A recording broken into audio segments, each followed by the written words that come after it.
Estou lendo o estudo do livro de Esdras a partir do capítulo 6. A autorização para a reconstrução é confirmada. A busca pelo decreto de Ciro, que foi feita nos arquivos reais na Babilônia, versículo 1, mostrou-se infrutífera porque esse documento, por alguma razão, havia sido transferido para Ecbatana, versículo 2, capital da Média e residência de verão dos reis persas, distinta da sua residência de inverno que ficava em Susã, Neemias 1. Mas o documento foi encontrado em Ecbatana e o seu texto é apresentado nos versículos 3 ao 5. A razão de esse texto aqui diferir do texto de 1, do 2 ao 4, é que este havia sido formulado em um anúncio público aos judeus.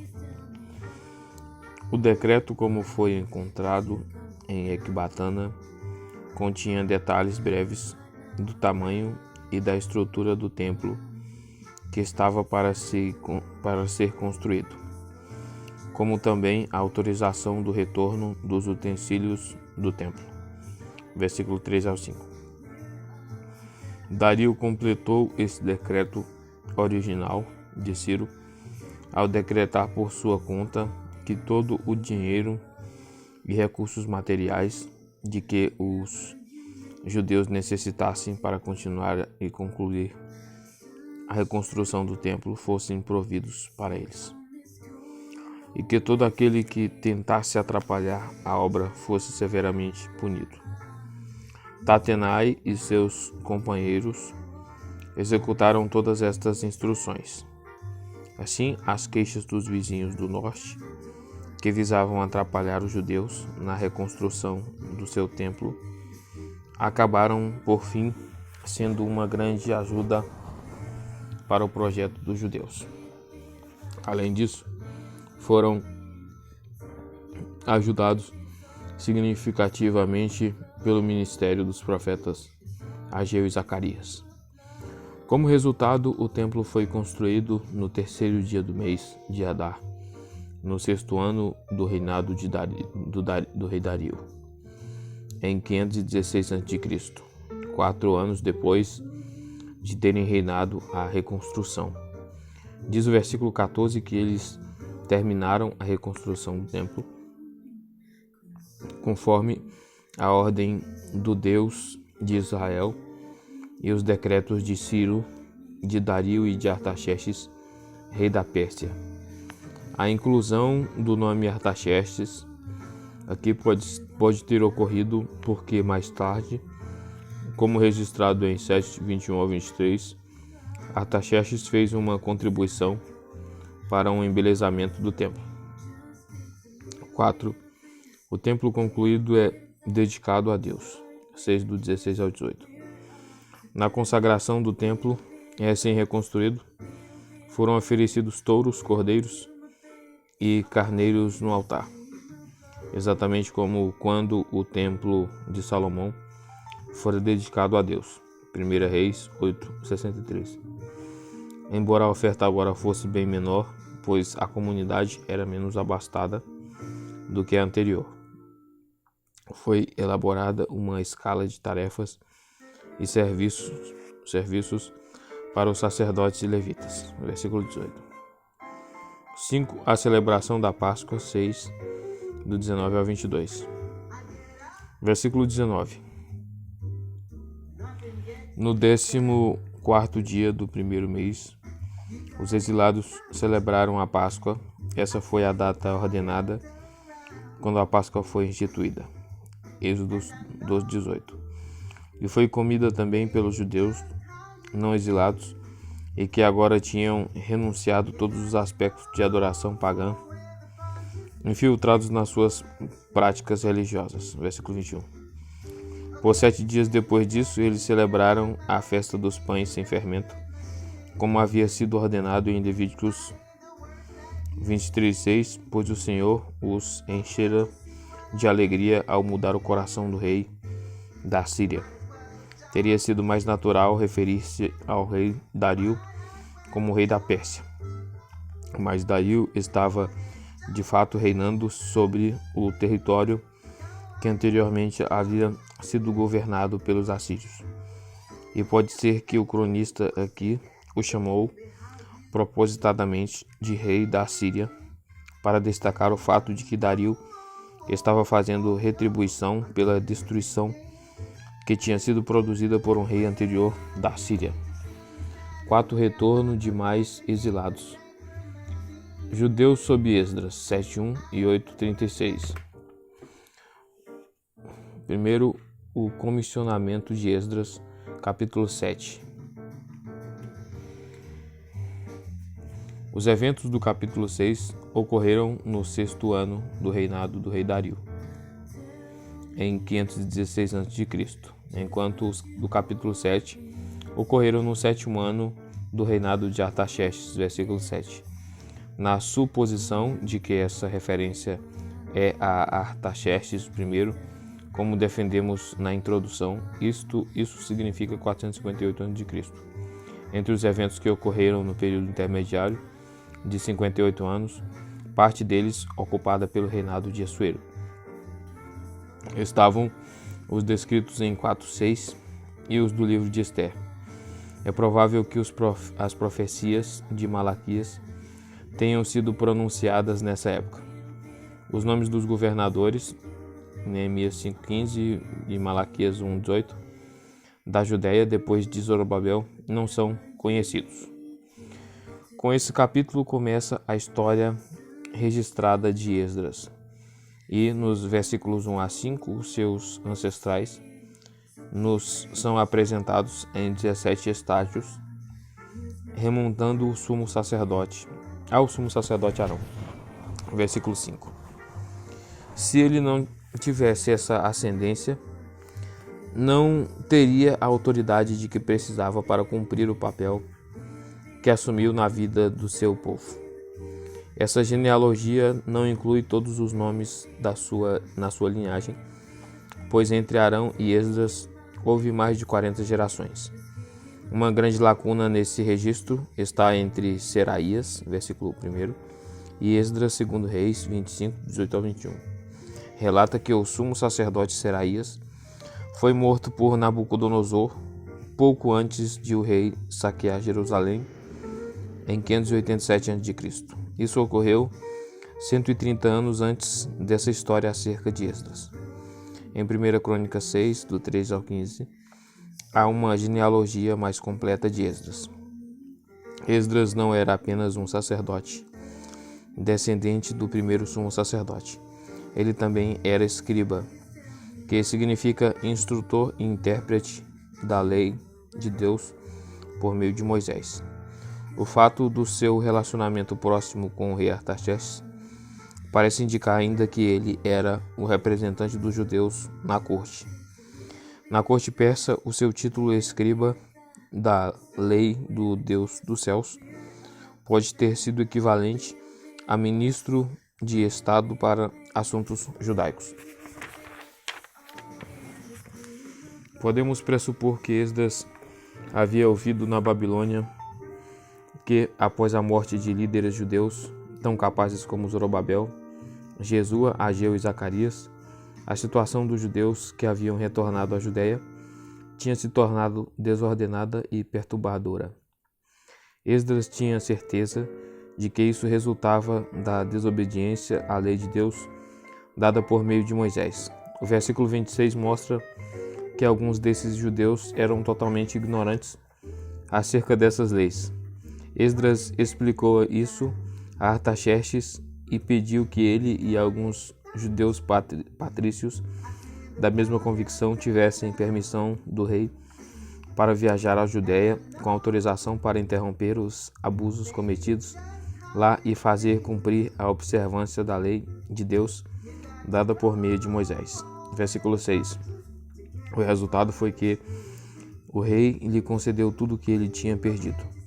Esdras deve ter contado a Artaxerxes então em maiores detalhes o que, na sua opinião, precisava ser feito na Judéia. E Artaxerxes aceitou o conselho de Esdras e colocou isso numa carta, que está registrada nos versículos 12 e 26. Essa carta autorizou Esdras a levar dinheiro da Babilônia para Jerusalém, para que o culto a Javé pudesse ser mantido. B. Arrecadar dinheiro para esse mesmo propósito entre os oficiais persas da Síria, com quem entraria em contato na viagem. C. Conseguir a isenção de taxas dos sacerdotes, levitas e seus auxiliares. D. Nomear magistrados e juízes em toda a Judéia que estariam preparados e capacitados a punir transgressores com multas, aprisionamento, exílio ou até mesmo a morte.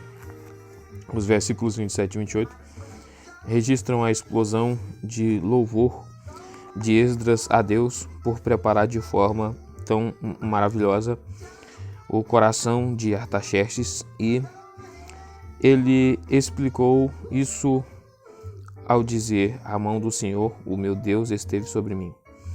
Essa figura de linguagem ocorre frequentemente na história da vida de Esdras e também na narrativa da vida de Neemias. Neemias 2:8 e 18.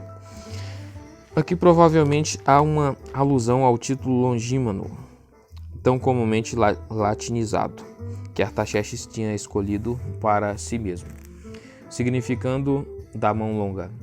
Sem dúvida, ele escolheu esse título em virtude de sua mão estendida ser colocada de forma figurativa sobre nações distantes.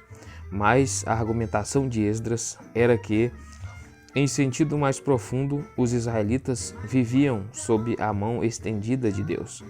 Essa expressão de Esdras é mais uma indicação incidental de que ele viveu sob o reinado de Artaxerxes I, e não de Artaxerxes II, cujo título era Mnemon.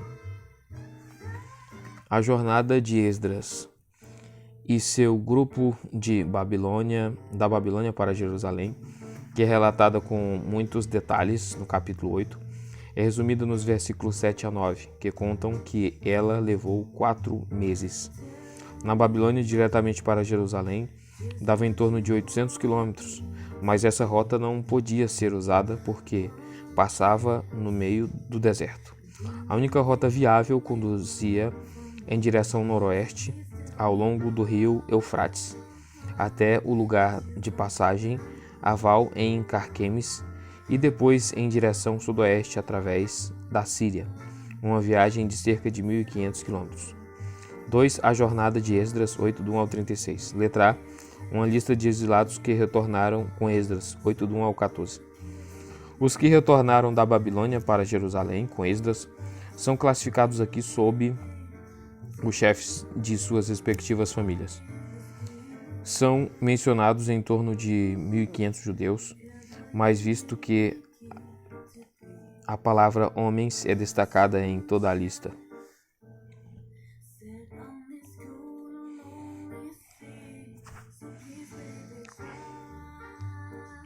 O grupo inteiro, incluindo mulheres, pode ter chegado a aproximadamente 3.000 pessoas. Muito menor que o grupo que retornou sob Sesbazar, que contava com aproximadamente 50.000. 2,64. Letra B. O recrutamento dos levitas, 8:15 a 20. Esdras reuniu os judeus que estavam planejando acompanhá-lo junto ao canal que corre para a Ava. No versículo 21, ele é chamado de canal de Ava, significando que o seu nome era devido a uma cidade situada à sua margem. Nem a cidade nem o rio são mencionados em nenhum outro lugar das Escrituras, e a sua localização exata é incerta. Visto que os rios às vezes mudam o seu curso, esse pode não existir na atualidade.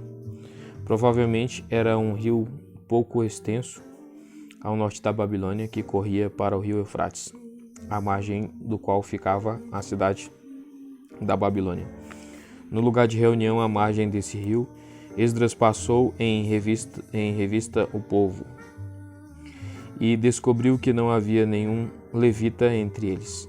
Isso era desolador para Esdras, visto que Artaxerxes tinha comissionado esse grupo a ir a Jerusalém para lá promover a obediência à lei de Moisés, com ênfase especial nas regulamentações da lei concernentes aos sacrifícios de animais, o que implicaria muito trabalho adicional para sacerdotes e levitas.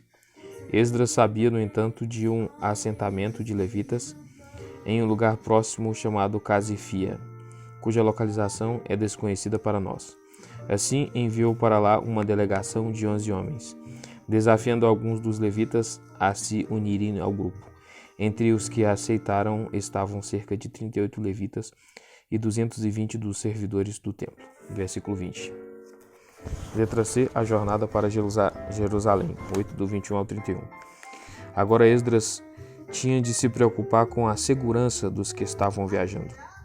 Normalmente, uma proteção visível teria sido considerada algo essencial em virtude do perigo, tanto de animais selvagens quanto de assaltantes. E muito mais ainda quando, como neste caso, grande quantidade de objetos preciosos eram transportados. Versículo 25 a 27. O recurso óbvio teria sido Esdras pedir ao rei Artaxerxes, diante de quem desfrutava de grande prestígio, uma escolta de soldados e cavaleiros. Mas Esdras decidiu não fazê-lo, sentindo que isso iria prejudicar o testemunho que em dias anteriores ele tinha dado a Artaxerxes acerca da fidelidade de Deus para com aqueles que confiam nele. Versículo 22.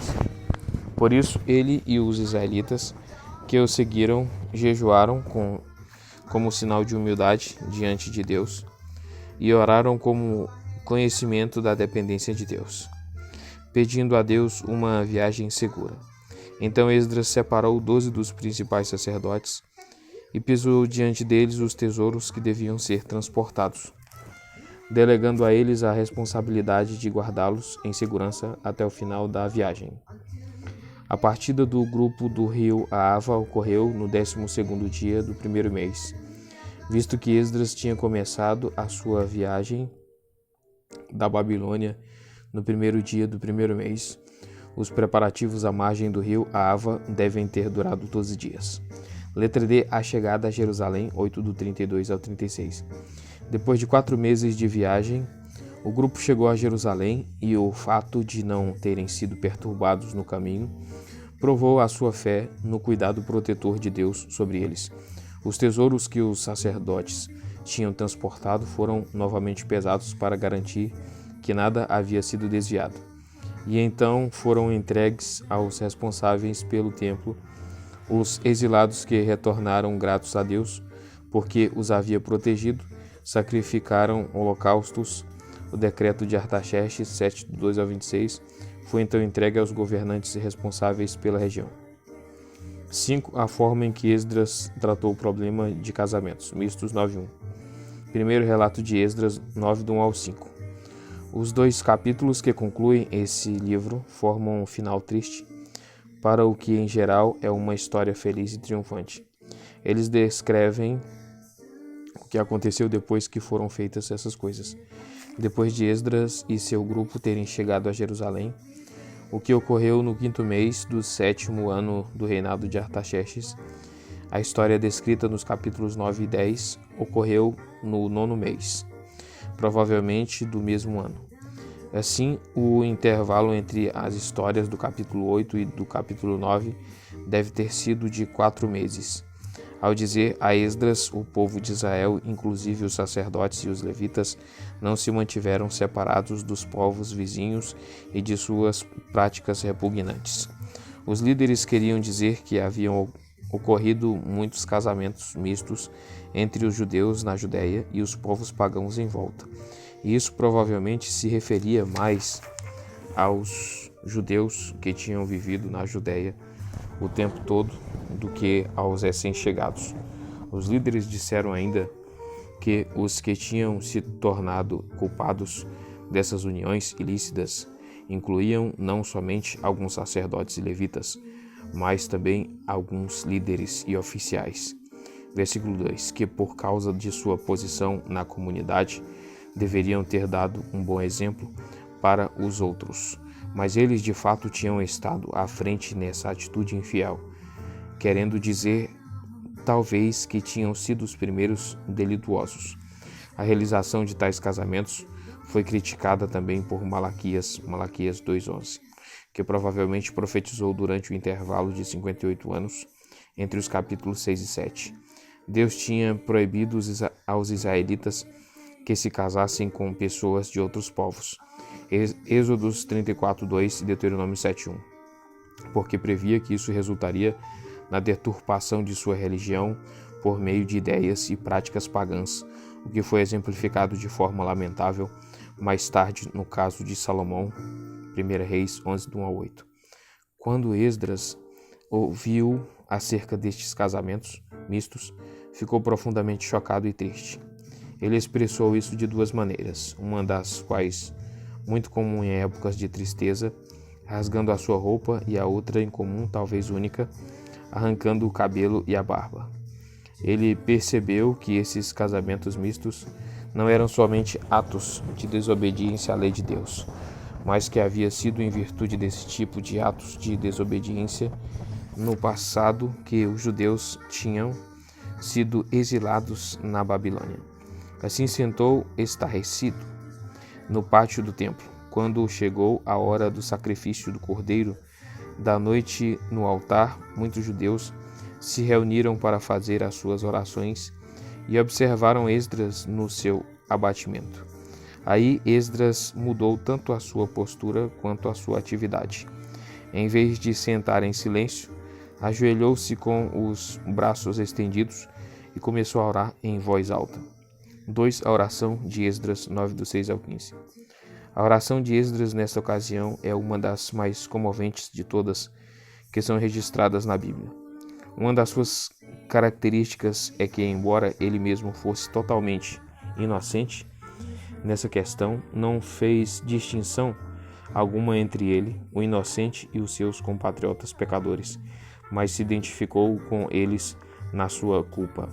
Podemos observar o que Esdras disse. Primeiro, com relação ao pecado do seu povo, ele descreveu o pecado dos judeus no versículo 6, como igual a uma grande inundação que chegou à abóbada celeste e os tinha submergido.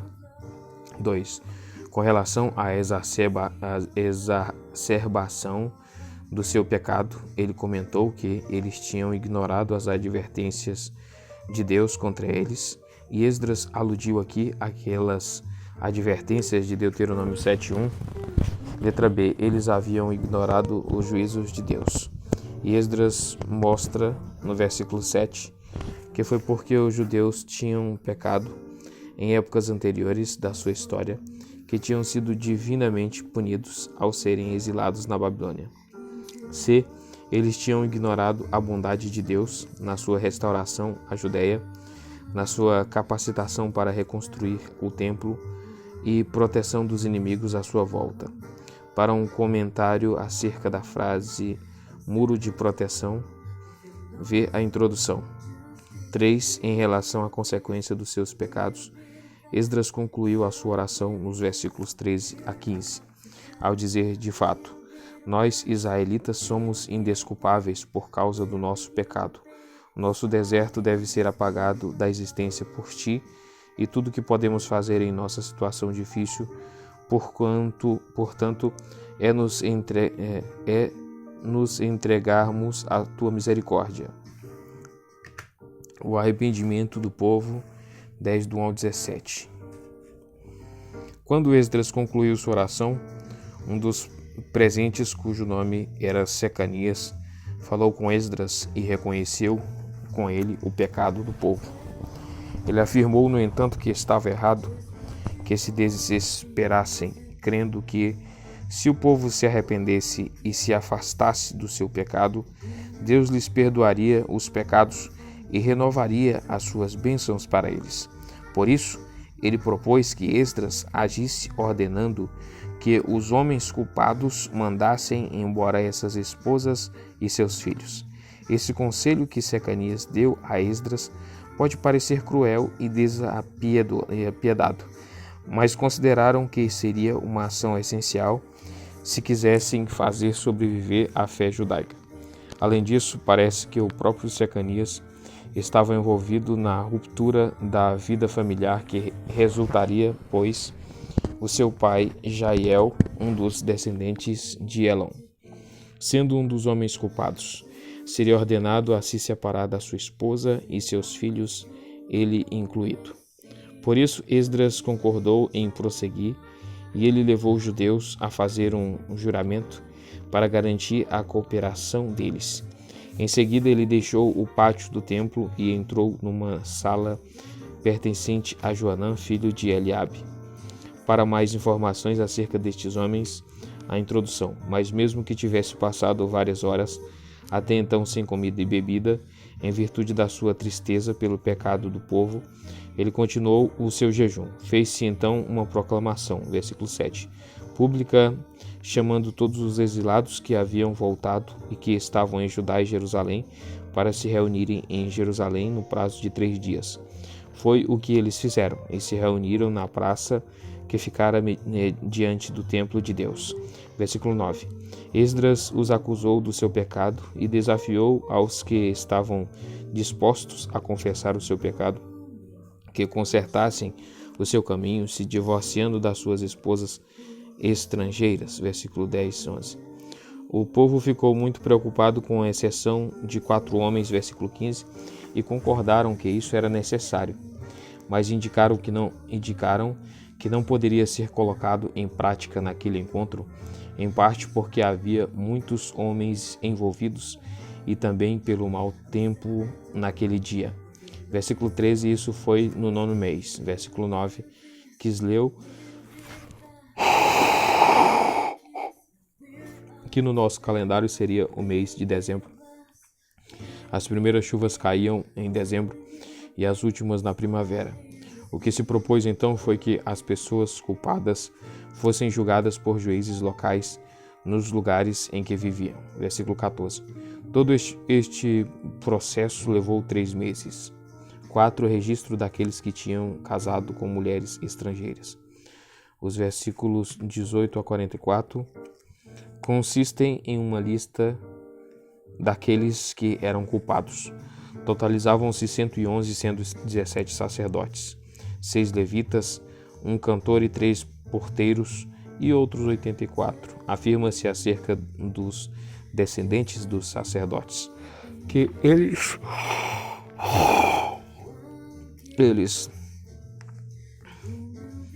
ofereceram a Deus um cordeiro como oferta por sua culpa. E é possível que cada um dos culpados fizera isso, pois agora estavam despedindo as esposas estrangeiras. Alguns deles tiveram filhos destas mulheres. Bibliografia, veja o comentário de Neemias.